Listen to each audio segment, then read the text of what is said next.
Hello, and I know I look like a food blogger right now, but to start this video, we need to talk about one of the most proud moments I've had in my life.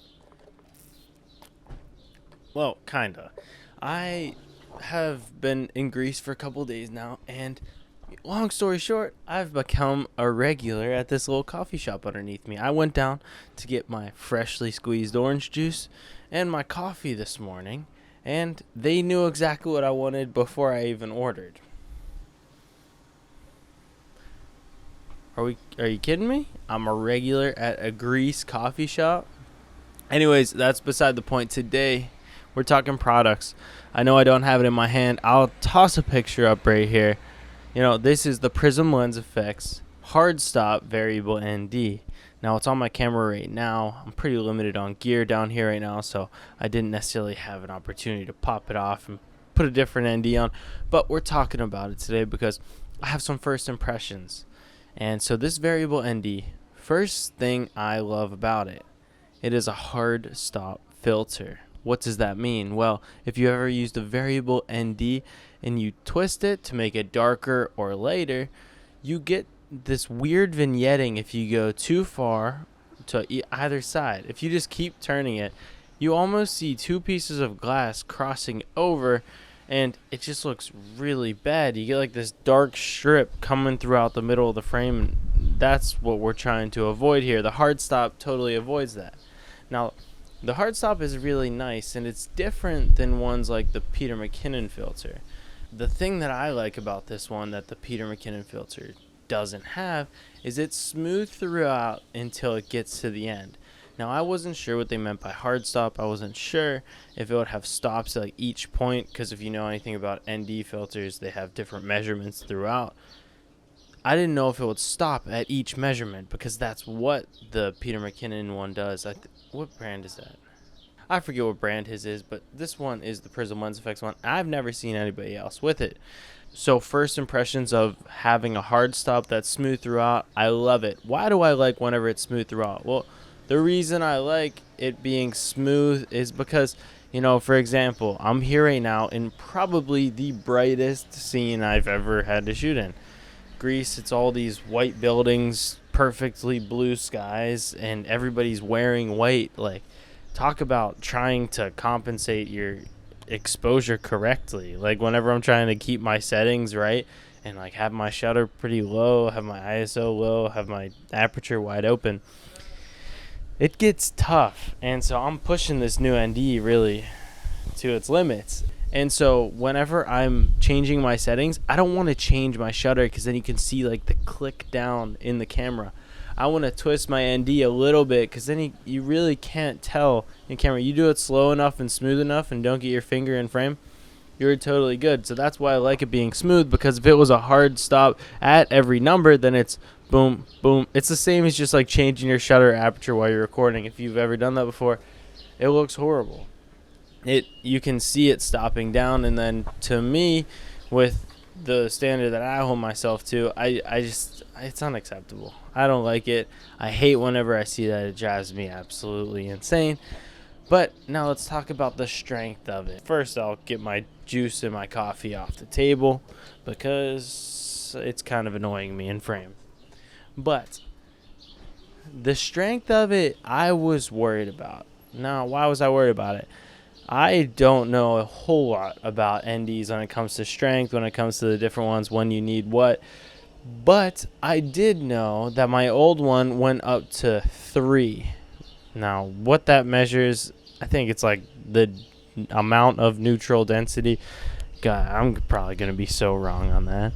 But this one goes up to 2.1. Now you can see why I was nervous losing those stops, but it's from 0.3 to 2.1. Now, there's two different things I think about this. One, will the 2.1 be strong enough to use in bright scenes? First impression, absolutely.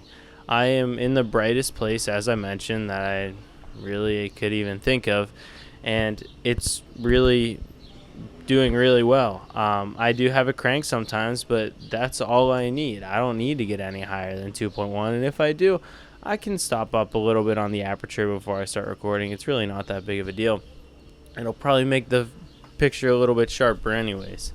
And so the 2.1 is dark enough. It does darken the image enough so that I can keep these camera settings that I want. I was nervous, but they impressed me there. Now, the other thing, the 0.3.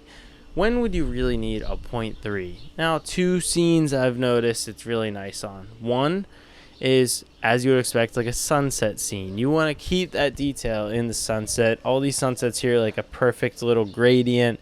It's amazing. It looks absolutely gorgeous, and I want that to be in my shots. I don't want to lose it just because I want to keep all of their faces intact. What the ND does is it helps me even that out.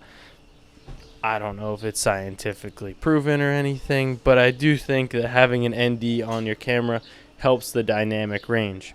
I've never heard anybody really say that. That's just something that I've kind of noticed, and maybe it's just me shooting in these scenes, and whenever it's super bright out, I think it does. Because if you think about it, you put sunglasses on, you can see the shadows, you can see the highlights. If you don't have sunglasses on, everything's kind of bright. So maybe there is something to that. But I also like having the 0.3 because I don't always have time to just take my ND off. The 0.3 is not that strong.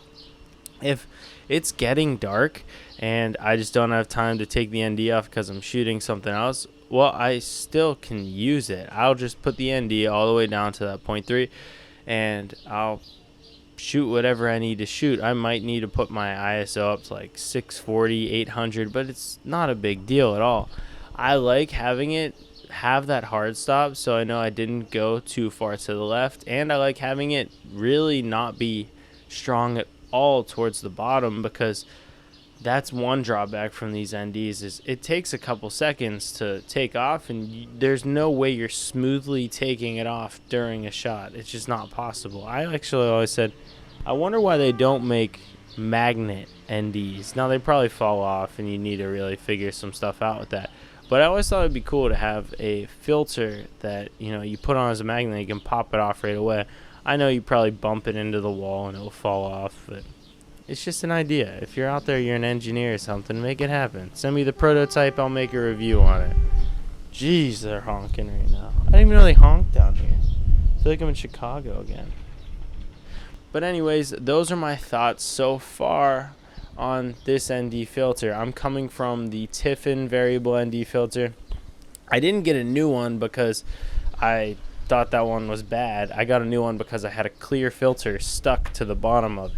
So if you know how to fix that, please let me know. Hit me in the comments, DM me, whatever it is. I'd love to figure out a way to use both, because that'd be cool if I'm using two bodies and I don't have to worry about swapping NDs back and forth. But yeah, that's why I got a new one. I was having this weird vignetting on it, and now I'm actually stacking filters right now. If you can tell, I got a Promus filter and I got this ND filter on it. So I love the look of it so far. I actually like how it's blue. It's kind of a weird twist that they put on it, because all camera gear is black always. Camera bags, cameras, everything. And so, I don't know. I kind of like the little pop of color. But yeah, first impressions are great on this ND filter. I recommend it, and it's been pushed to its limits, and it's doing well. I can't find something I don't really like about it. So have a great day, and I'll see you in the next video. Goodbye.